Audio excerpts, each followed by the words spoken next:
Welcome everybody to the payment session. I understand we compete against the sun, which obviously is not a too fair competition, but we will try our best. Yeah? And I hope you will not complain afterwards. Payment as a facilitator for future customer touchpoints and ecosystems. To be frank, a slightly complex kind of title for our today's panel and discussion. But on the other side, we have talked about pure payments several times over the last years. Everybody is fully aware that payments are on the rise. They will continue to be on the rise post-COVID, even more so. So now the question actually is, what will we really do with payments? And how will they shape customer perception? And what does it mean for the various players? The success, as I've said, is there. We know that. And now the question is, this more and more purely tech-driven game, because this is part what has driven the success, that ultimately payment really has become a technology and not a banking product anymore. Where will this drive us? We already see that we have big techs, FinTechs, pretty tech-driven PSPs, so payment service providers, they drive the market. And bankers, and I have to admit, I'm a banker by myself. Joerg Hessenmueller, I have been in the industry for 32 years. We bankers, for by far too long, deemed payment to be a boring product. And it's exactly the opposite in today's world. And in particular, when you look at those new players, more and more of them, they don't sell payments or offer payments to earn money. They use payments to bundle their customers into their ecosystems and ultimately to extract the most important currencies of today's world, data. This is an entirely different approach. And again, for traditional banks, this represents day by day a deeper and more challenging uphill battle. Obviously, COVID has further accelerated this process, and you might believe it or not, even in Germany, cash becomes more and more unpopular, and this will tell us something. And we all, not only real tech-savvy customers, have learned over the last years and have appreciated, in particular over the last 24 and 36 months, that a convenient, modern, digital means of payment helps us a lot into our life. And today, it's common that we even pay €3 with a contactless payment and no longer search for coins. And potentially in the future, we even just pay with our garment, with our eyes, with our voice. We will find out. But not only because it might be even the tick more convenient. It might open up for entirely new business models. And I think it should not be a surprise to any of us that, for example, Elon Musk just a few days ago has said that also Twitter will even more venture into payments. And I doubt that they just want to earn per payment a certain basis point. They have much deeper thoughts behind it, as they always have. So, payment in 2023 is much, much more than just moving money from account A to account B. If somebody still believes the biggest challenge in payment is to define that and to provide for a smooth settlement, yes, this is crucial. Without smooth, instant settlements, all the value-add stuff will not be possible, but this is today the commodity. And I'm sometimes wondering why certain players still discuss, for example, if instant payment should be standard and for free. I think we should all assume that this train has really left the station already quite a while ago. Might not be popular for everybody, but this is the reality. And we shouldn't fight the war of yesterday, but we should think about the challenges of tomorrow. And therefore, I'm really, really happy to discuss that and what payments means for ecosystems for our life tomorrow with this distinct panel. And let me start, obviously, by the ladies. We have Venla. Venla joins us from Helsinki. She is Director for Strategy and Growth at And now, please don't hurt me if I do not pronounce it perfectly. Enfuce. Okay, I learned a bit. Enfuce is a Finnish FinTech. And I looked on their website, and the mission or the purpose is your one-stop shop for card issuing and payment processing. And I think this has driven the colleagues for some years, but today they even do more. They provide additional services on top. For example, give you an idea about your carbon footprint based on your payment history, and that's what we will discuss later on. Then we have Maria Staszkiewicz. So the last name is a Polish challenge. Everybody is invited. Maria is the Secretary General at the European Digital Finance Organization. So being the representative of the European Digital Finance Organization, no other place today can be the place to be for Maria. And she will be instrumental, thank you, in sharing also her thoughts about the political and regulatory perspective, because obviously we talk a lot about tech, but when we talk about payment, we also have to talk about rules. And another interesting question could be, kind of, if she represents a lot of national digital finance organizations, why is there none from Germany? Then we have Sascha. Sascha, he has already branded himself as a representative of DKB, which you can easily identify by looking at his shoes. He's the Senior VP for Retail Banking at DKB, but he's also a board member of Bitkom, a board member of Payment Europe, and prior to him joining, let's call it somehow traditional bank, he used to be a CEO of FinReach and also in other fintechs. So he also has a perspective from both sides. And last but not least, we have Markus Mosen. Many of you kind of interested in payment, I'm pretty sure, know him. He is one of the payment veterans in Germany. Let me just mention two of his past or current roles. He used to be, until 2017, the CEO of Concardis. One of the big German PSPs, and he's now the head of the supervisory board of N26, so he also has a strong view from a neobank perspective what is going on. So, having said that, and without any further delay, I would like to start the discussion, which brings me to another set of cards. Yeah. And this time I would like to start not with the ladies, but with Markus. Yeah? We have seen, and I mentioned it, a game that has become more and more tech-driven, and where banks, which I also have to admit, have lost time and partially role. So, my question is, will the disintermediation of banks in the area of payments continue?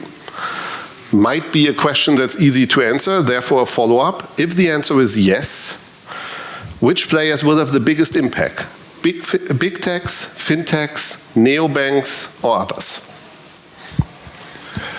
Jörg, that is a question I was thinking, how should I start answering it? And actually, I remember when I was a student in England, which is obviously more than 30 years ago, the first thing what I had to do at the time was to open a bank account, which I did with Barclays Bank at the time. And the first thing what I got was a Visa debit card. And already at the time, I was paying everything in my daily life with my Visa debit card. When I compare this experience, which is obviously more than 30 years ago, with some discussions which we are having here, in particular in the German banking community, which in German we call Deutsche Kreditwirtschaft, I'm not sure if I should laugh, smile, or moan about it when we discuss why do we have international debit cards? What are we going to do with our domestic debit card? Where most, I think, of the users even don't know the correct name. They still call it EC-Karte, EC card, and not Giro card. So if you ask me who is the driver of, let's say, digital payment, I would clearly say it's more on the new player side. The PSPs, the digital banks, or neobanks, because I think it's not only a tech-driven topic, it's the user experience. I was reading this morning also a comment that finally mobile payment has come to Germany, which I found also a pretty odd headline, given that I was personally involved in my first mobile payment project back in '99. And I was always convinced that payment, will have to become mobile. Okay, I was lucky I worked before in the telecom sector before I joined payments back in '99. So I knew, the mobile device is, I think the tool where I think also payment should be. So to cut a long answer short, I think it will be more the tech-driven platforms players who have also the new tech stack, who have the much better user experience on the consumer side, but also at the POS. And therefore, I would also say that we saw a lot of changes on the payment service provider side in the last 10, 20 years. And a lot of consolidation, a lot of M&A, which I've also been involved in. And here again, I would say clearly, here in Germany, the traditional banks have missed many times a strategic opportunity. They left payments, digital payments. There's now the hope, the intent to maybe get back into the game via the European Payment Initiative. The first attempt was a failure. There's now 2.0. Let's see what's going to happen. But I'm, let's say, still positive. But in this context, I would also say it's not a European play on its own. I think at the end, one also still has to look from an international perspective at digital payments. So if I would have to give an advice to the new EPI initiative, I would clearly say partner also with international platforms. Mm-hmm. Okay. Quick additional answer from Sascha, as you represent the banks here, sorry to say, yeah. And Markus just said that your role will further diminish, so we should give you the platform to answer. I agree a lot with what Markus just said. I would not count ourselves as a more traditional bank. What you introduced me to, I think we are more on the forehead of the more innovative ones. But in the end, it doesn't really matter because we are the same industry, right? But I fully agree, especially with what Markus said about mobile payments. If I look at our own bank, then even the COVID effect, because I think 2018, 2019 was the years where Apple Pay, Google Pay really increased dramatically, right? So we implemented it in 2018, 2019, and we were one of the first banks back then, and it was like the huge innovation. All the media really celebrated it back then. By now, this is just a commodity, right? It's a hygiene factor. So if you want to switch your bank account, you always go to a bank that have these specific feature right now, because if you do like an account switch to a bank without mobile payment, you would never go to, right? If we look at the figures, so for example, our compound annual growth rate, like the CAGR from pre-COVID 2019 to now 2022, increased by 82%, right? This is how we see how people, especially the younger generation, embraces mobile payment. But when we look in the future of mobile payment, I don't know if this is still the device we all carry with us all the time, because I think in the end, payment is just commodity. For me, I would like to have a frictionless, a seamless, an easy, a fast, a secure and reliable payment. And therefore, it can be my watch, it can be my ring, it can be my NFC chip that it could be connected wherever, in my car, in my whatever, even in my skin or in my eyes. But this is something that innovation and the relevant markets will show, I guess. Yeah, and just to add one point here, I should ask the question and not provide the answer, sorry for that. But when you were mentioning kind of the rise of mobile payment and the wallets, I think it's a perfect example also how convenience and how well-built ecosystems help there. Kind of in my former role in Commerzbank, we were first introducing Google Pay and then Apple Pay. The rise of Google Pay was so la-la. Apple Pay, from the first day onwards, only knew one direction. It went through the roof, day by day, because the customer experience was was much better than with Google. And obviously it's also a bit a question of the clientele, so we should not be too focusing only on one reasoning, but it was astonishing how different the application and the usage was, Google versus Apple. Yeah? Which is not at all marketing for one hardware provider versus the other. Venla, we were now mainly focusing on retail customers, although we have not once mentioned the word, but I think between the lines it's clear. Obviously payment does not stop there, modern payments also not. So when we now think about payment-related offers for SMEs, and SMEs were in Europe for a too long period of time somehow disregarded. They have fallen between, on the one hand side, focus on retail, on the other hand side, focus on big wholesale customers, and the SME customers somehow were either sorted left or right. You want to do this differently. So what is your focus on, and what do you want to do for SMEs on top of cards and other standard means of payment? Yeah, and I think it's spot on that you have observed that it's also the SMEs now more and more requesting and requiring services that are the same user experience as for us as like outside of work or as private individuals. The users are the same. They are used to smooth payment processes and low friction, like the systems being integrated and talking with each other. And then, as a card issuer payment processor, what we are looking at the moment is really like what partnership offerings we can add to the offering so that it can be like the SMEs can receive a winning payment experience. And what I mean with that is that obviously like there's a lot of like demand for instance credit cards or credit offerings that are like designed for SMEs in particular. There's also like this SME focusing neobanks who really want to kind of build the whole offering portfolio for these like small and medium-sized companies, even like with a specific focus on industry or like operating model. So credit offerings and how to actually build a turnkey credit solution in each of the core markets we operate in. That's one thing definitely where we are looking into. In addition, there's for instance we want to bring payment service providers under the same roof so that you can actually we could offer the SMEs a combined account to account and card payments solution. And then maybe one third example, like what we are offering or what we're looking into, is then how we integrate, for instance, multi-currency and FX features, so that they can, like, we can actually enable SMEs to get access to competitive FX rates when they do international payments and business. So it's no longer about just us looking at our own tech stack and seeing what we can develop, but actually identifying the best partners and bundling them and trying to bring a solution to market that actually meets the needs.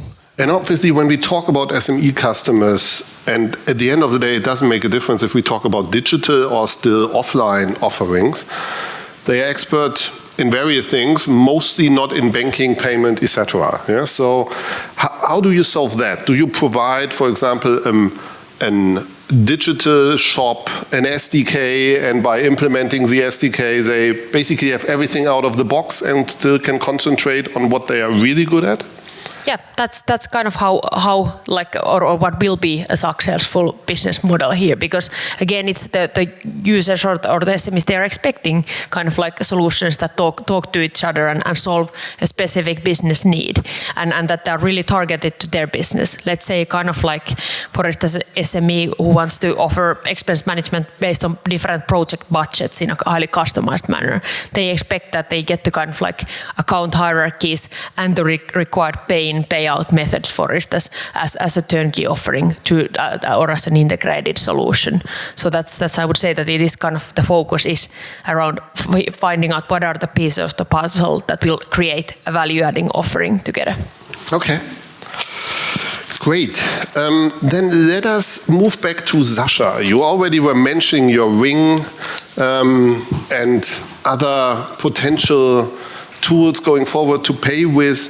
My personal thesis is that the next catalyst one of the potential next catalysts to move us forward and to kind of push us all even more into digital ecosystems is everything around digital identity.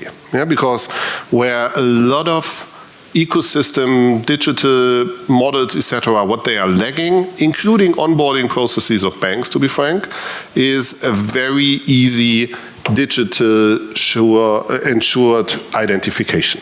Yeah? And when you combine both causes, digital ID with a great payment offering, this should open up various new possibilities. Do you agree? Yes and no. I think that's the easy answer, because I think there's a huge buzz around digital identity at the moment. Yeah, be it what you just mentioned around KYC, verification, identification processes, be it both in SME KYC and retail customers, right?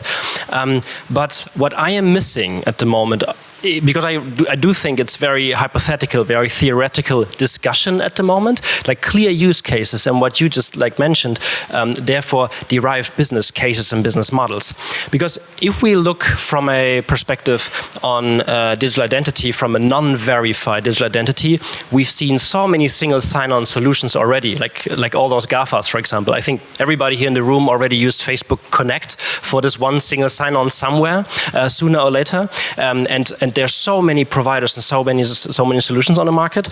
For the other hand, on the other hand, the verified IDs, I think I can count them on one hand, because in the end, banks, insurances, and maybe even public sector, public services, right? But I think this is actually it. Beyond that, there are a couple of very exotic features and business cases, which can be rental cars, which can be hotel check-ins, or student IDs from universities, or employees' IDs from huge conglomerates or corporations.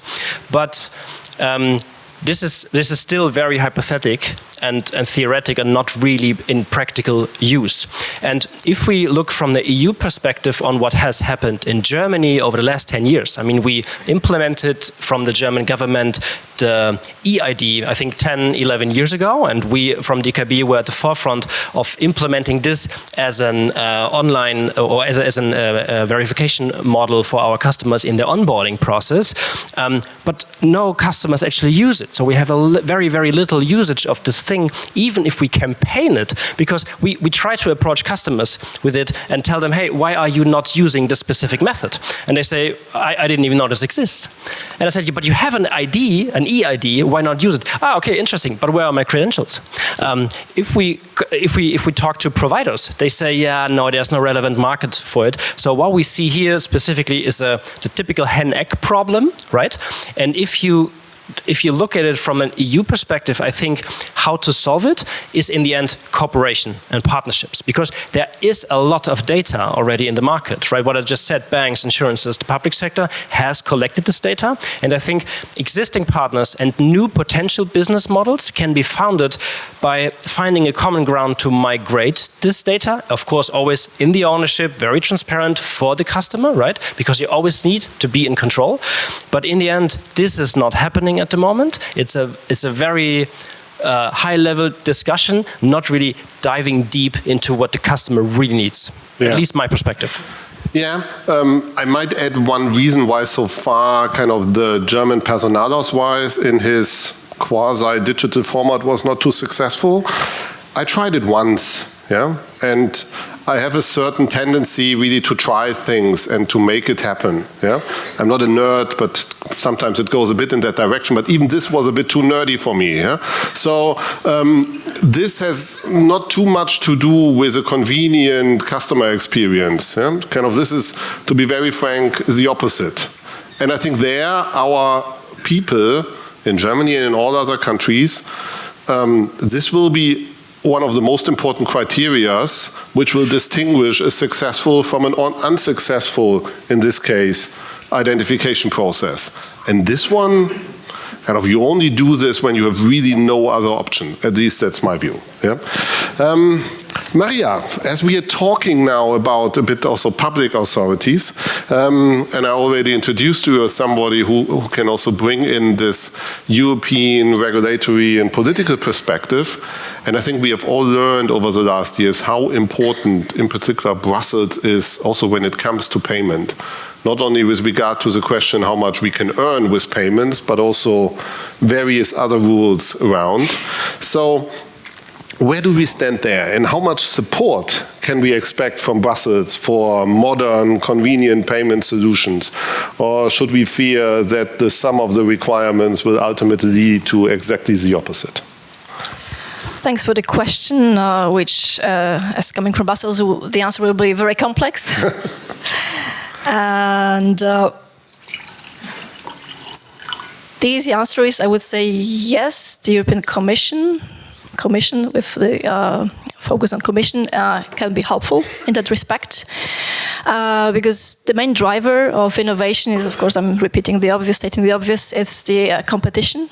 And the regulator's role to support competition is to create a level playing field where new entrants can push the incumbents to do better things, especially in cross-border payments, which are still very fragmented. The payments market is very fragmented in the EU. And when I translate this into the current debate in Brussels, the most important piece of legislation that we are discussing in the context of payments is the instant payment regulation proposal that was published by the Commission in October last year, now being discussed by the Council, the European Parliament. And what is important from the perspective of payments in that is what is not in that text. And what I mean by that is that the electronic money institutions, the payment institutions, which are usually the regulated FinTechs, are not obliged to provide instant payments as opposed to banks. And as always with regulation, there is this Russian doll problem when you have one regulation being dependent on another set of regulation. So the core problem here is another directive, and I don't want to be too technical, but the main problem is that electronic money institutions, the payment institutions, are not able to directly access the payment systems, the domestic payment systems, which is the core of the problem, because they always have to rely on a sort of a sponsor bank to access SEPA, to access SEPA Instant. And the easiest solution for that would be to change one directive and to give the regulated FinTechs, MEIs, payment institutions direct access to SEPA. And this is what not only was suggested by the G20 roadmap for enhancing cross-border payments, but recently, I think it was last week, that majority of the associations, ours included, we sent a letter to the Commission saying, yes, if you really want to boost payments, if you want to make use of instant payments, you have to give the possibility of other non-banks to provide them. So this is in a nutshell the current regulatory talk and political talk in Brussels. And let me guess, those that currently have, let's say, the single access to that are not that happy with this initiative. I presume, and I guess there will be people in the room that are happy with that. But I think, sooner or later, this change will come for the entities I represent. The sooner the better, and I think for the consumer as well, the sooner the better. But yes, the banks, we expect some attention from the bank side there. Can I comment quickly? So maybe just a kind of like perspective from the street, so to say. So because we have been building this regulated business ourselves now during the last 12 months, seeking for an electronic money license first in our home country and then passported it across EEA. And I have to say it has been surprisingly smooth process, and that gives you kind of the keys to operate then in any European country. And for a FinTech and who is serving like growing scale-up companies, it is quite like a prerequisite that you can actually operate in all of the countries. So that's why it's really like from the kind of like company perspective, it has been pretty smooth. And then what your comments to the SEPA, that's actually also a question that we are tackling at the moment, because we want to be offering that as well. Luckily, there are then like banking partners who are kind of flexible enough to work with us and provide us, so to say, open the doors. So. But definitely, like, sounds good everything that you say, and if there's even more kind of flexibility, because that is going to be the key for the innovation. And I'm not going to start about the topic of global issues. That's another panel. It is, of course. I mean, fintechs find banks, and they always find a bank that is the sort of sponsor bank that gives them access. But I mean, if we are speaking about the level playing field and the competition, it's a crazy situation when, in order to compete, you have to rely on your competitor's services first. So it's the market. Then the market, as it is really distorted when it comes to the rules thereof. So that's something that we would like to see change. I don't know how the colleagues from the bank how do you look at it? But I think the change will come sooner or later. But yeah, it's gonna take some fight. Yeah. It might be easier, all those debates, when at the same point in time we would less regulate prices, then negotiations also might become easier between the parties. Yeah? So forcing to open up and at the same point in time putting full caps on prices might not always be the most convincing strategy. Yeah? But I think that's for a different panel, yeah, with more politicians than other people in the room. Markus, coming back to you. And this also has a regulatory or political angle, obviously. As we've discussed early on, payments today is much more than moving money. It's about enabling ecosystems, and as part of this also collecting data. Yeah, a lot of data about our purchasing habits and various other pretty private things are documented via payments. And in a good world, you can build on that even nicer and more convenient business models and offers. But by sharing data, how do you believe will this trend continue? What will be the successful element there? Our strive for even better ecosystems, or the pretty European discussion around data privacy? Yeah, again, I mean, I think it's good that obviously the EU has given you a framework on data privacy with GDPR, and I think that is, a solid framework to safeguard or to make sure that the privacy, let's say, requirements are taken into consideration. On the other hand, we are increasingly moving towards a digital society, and digital at the end means data. So data, I think, is becoming more and more a kind of a raw material for building new business models to improve also the customer experience, to build seamless processing, seamless customer services. And if you look at the new, let's say, players on the platform side, the tech players, the neobanks, I think are very much using or have to use data not just for, let's say, upselling opportunities, but also for managing or fighting fraud. I mean, when we talk about growth in our industry and growth of digital payment, we also have to see that there's a growth in fraud. I mean, there's also fraud industry. There's cybercrime, and I think here increasingly data will have to be used to also identify these kind of trends, and therefore I think we have to see or to build a more positive approach to also see the usage of data as something beneficial and something positive. So it's not just the privacy topic. And again, Europe, I mean, has been now quite often been mentioned here.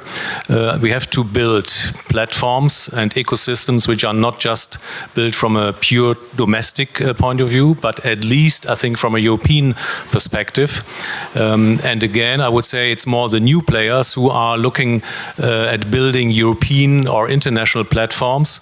And when I see, I mean, we just also discussed here regulation and how, let's say, domestic ecosystems are hindering, I think, pan-European platforms. I mean, for example, we still have an IBAN discrimination in Europe, which, I mean, clearly from an N26 perspective, I can tell you it's obviously a big effort to implement local IBAN offerings. I mean, why can't I pay, with a, let's say, German IBAN, a Spanish utility invoice? I mean, I think that's, for our today's world, it's absurd.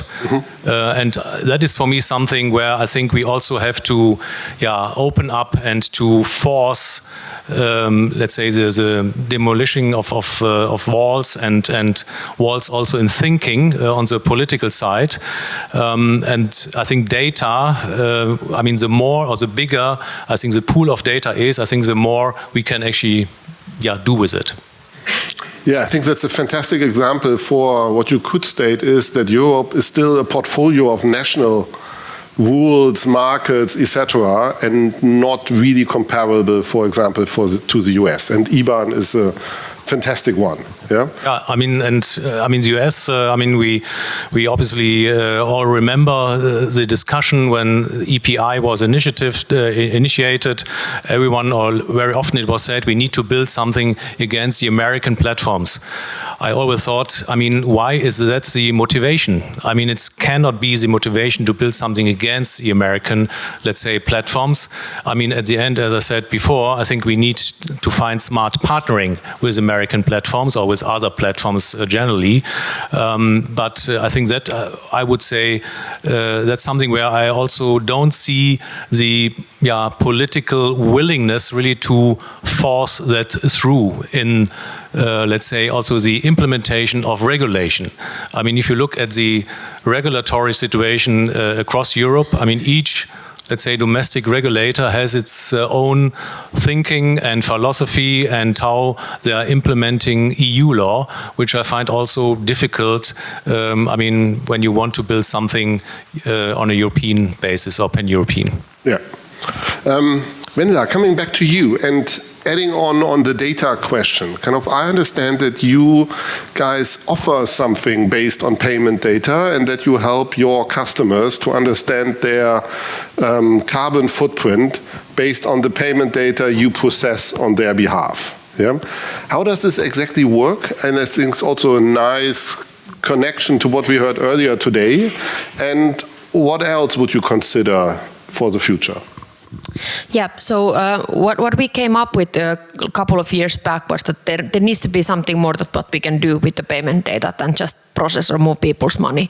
And that's why we decided that we actually overlay a carbon consumption model, because transactions, like if we think about the payment transaction, that's actually for us as private individuals, provides quite a good 360 view of our consumption and lifestyle and habits and choices. So we overlaid that with the categorized carbon model, so which would can then say, for instance, that if I'm paying for 100 euros for fuel at the fuel station, given that I have, let's say, a renewable fuel car, what is my carbon footprint for that transaction? And out of that transaction level carbon insight, we are building then the individuals aggregated carbon footprint that we can continuously keep up to date based on the transaction data. But then if we think about what else or what can happen beyond that, then it's of course the whole topic of how transaction data can be applied for ESG. So if we think about the company's carbon footprint, it's a combination, for instance, we have developed one approach that we combine the corporate card transactions with the invoices, supplier network data, and overlay that on the carbon model. So you can actually build a company's footprint. And that's of course not just for fun or greenwashing. It's going to be a requirement in the future. And also that's something companies, businesses can have a real fact-based and accurate model and really improve their operations, which is going to be increasingly crucial in the future. And you already have a decent number of customers using that, or are you still in the trying mode? We put ourselves as the test rabbit, so we actually filed our own Amazon Climate Pledge report, the footprint calculation based on this approach. And then this is something that again, I'm not saying that banks would move slowly with these things, but we are in discussions with the selected banks. Okay, so you will see the impact of your trip to Frankfurt in your app. Okay, yeah, that's how it is. Yeah. Maria, coming back also with a data-related topic to you, and we discussed this beforehand, and potentially it's a bit, yeah, I understand, we need to close, so a short answer is appreciated. In a few days or weeks, kind of the postponed introduction of ISO 20022 will come, which all of a sudden will allow us in Europe to process significantly more data with each payment order than in the past. What does Brussels hope to get on the back of it? Because when you talk to banker, for the time being, for them it's more a cost topic than a big chance. But this hopefully will change. Yes, this will change. This will bring more efficiency and automation. If you want a quick answer, we do not, however, expect like a complete disruption of the market, because if we are looking to, because what you need is more data. And the ISO standard is structuring the transaction data, which is, I said, important for efficiency and automation. But what we have our eyes set on is the open finance framework that the Commission is going to present in Q2 of this year, which should open new types of data sets from the different accounts. And this is where the disruption should come, hopefully. Hopefully this will not end as PSD2 did, which in itself, the standards are not saving the need to, the hunger to innovate. There has to be something more. There has to be willingness to make use of those solutions, not just the standards themselves. Yeah, I think it comes also down again to, do we believe in it? Yeah, and do we trust on past experience? And for those that are not payment nerds in the room, when you look at an old-fashioned payment order and you print out the same under the new rules, put much more paper into the printer because much more information will come out, and obviously more data, and this is what we all have experienced over the last years, ultimately also should lead to more benefits and to new business models. And potentially in the future we pass on with a payment our size, the size of our shoes, etc. And we don't no longer have to order. We can just wire the money with the payment. All necessary information are moved onwards, and then automatically the product comes back. And we have a much, and if you combine this with a digital identity, then it automatically comes at home, you are identified, and all of a sudden we are in the next evolution of payment, ordering, and identification, which might give you an idea how things could evolve further. With that, I would like to thank my fantastic panel for a hopefully good alternative to the sun, and with some fun, and I wish all of you kind of nice few remaining hours here at Frankfurt Digital Finance. Many thanks.